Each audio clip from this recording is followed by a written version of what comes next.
అవి అవి అదేంటిది కవర్లే గోంగూర గోంగూర కాదు అది అది దాన్ని ఏమంటారు గంగవాళ్ళ కూర. ఏమేమి తెచ్చినావు కూరగాయలు? బెండకాయలు, బెండకాయలు, బీరకాయలు, సోరకాయ, పచ్చిమిర్చి, టమాటాలు తేలే ఉన్నాయి.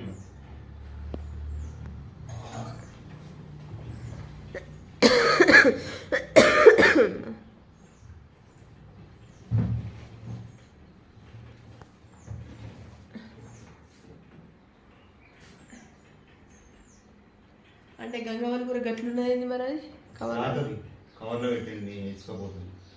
అందులో ఇక కట్టెలు బిట్టలు ఏమైంది ఆకేనది మంచిగా ఉన్నది. టమాటాలు అంత మంచిగా లేవు.